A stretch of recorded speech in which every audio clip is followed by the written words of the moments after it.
Namaste.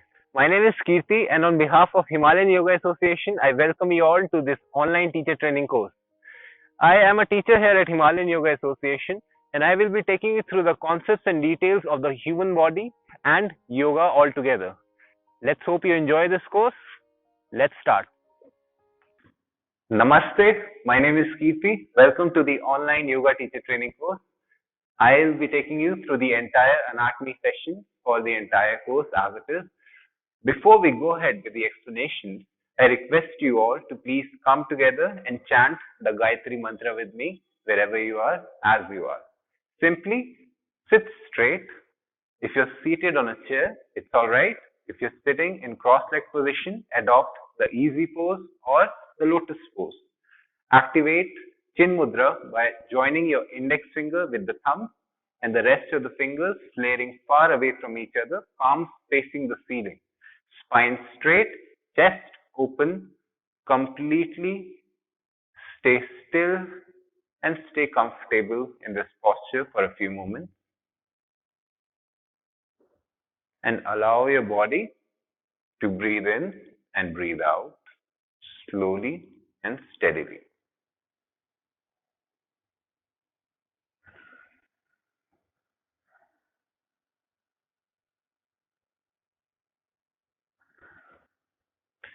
Simply inhale and exhale and allow your breath to gather complete awareness and attention towards yourself.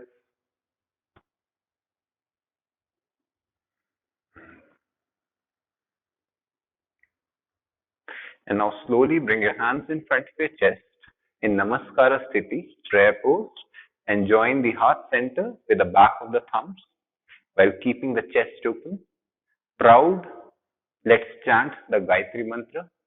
If you know the mantra, then you can chant it with me. Otherwise, you can always repeat it afterwards. Simply slowly inhale once.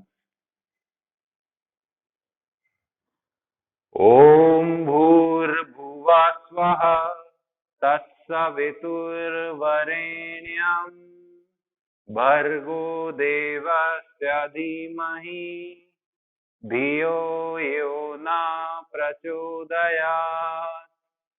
Om.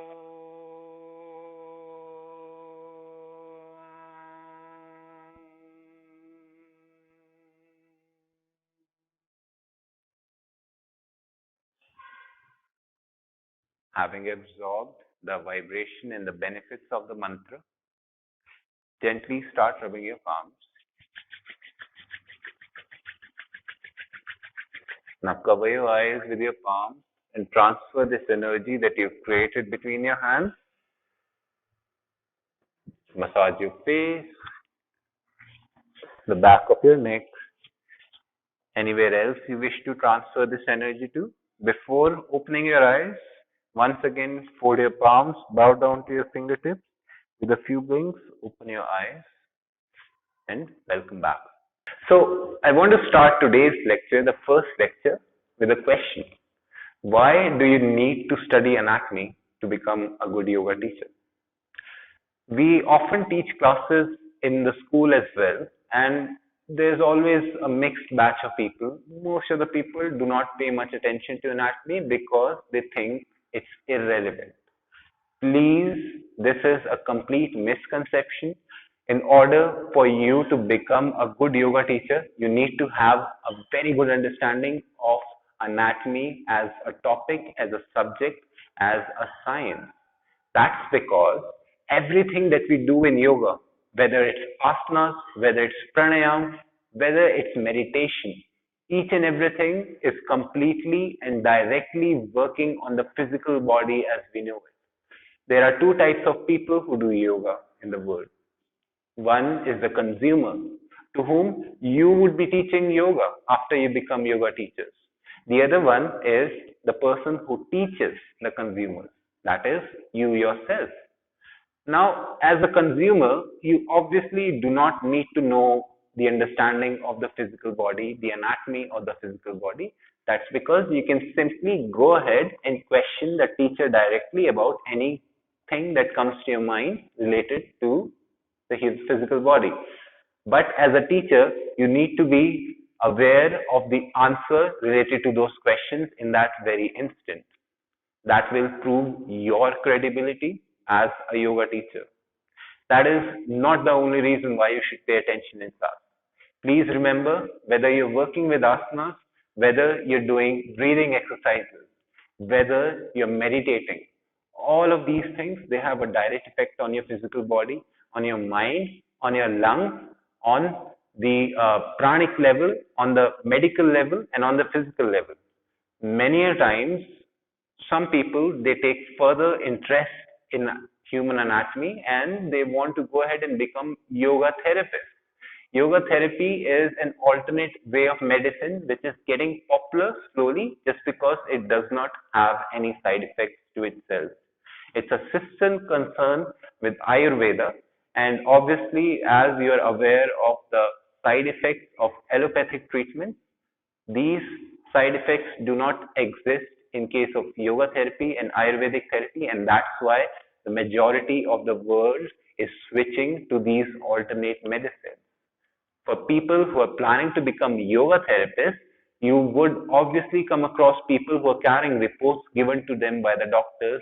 These reports will be saying terminologies, and will be explained in medical terms as well. As a complete layman, you would not know what is mentioned, how it's mentioned in that report. But if you're aware of anatomy, you would be able to make complete sense and guide the patient depending on the analysis that you've made with your own personal understanding. Let's go ahead and start with the topic. I hope I've been able to convince you with this. Let's go ahead and start with the topic. Anatomy comes from a Greek word which means to cut open. It's used as it is. To cut open, to dissect something is called as anatomy. But at the same time, there are two specializations in anatomy.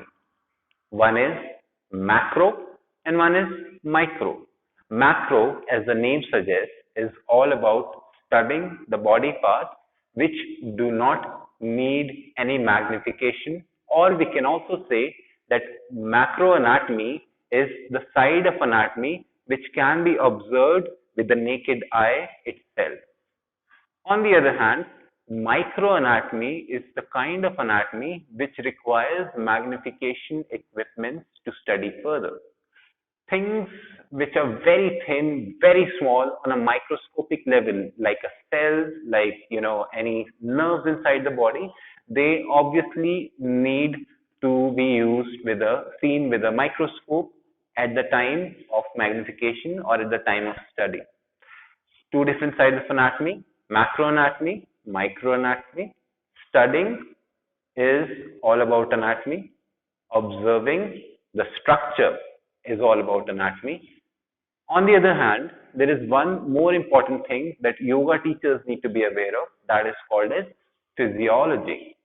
Physiology is basically the studying or the understanding of the function of the certain body part.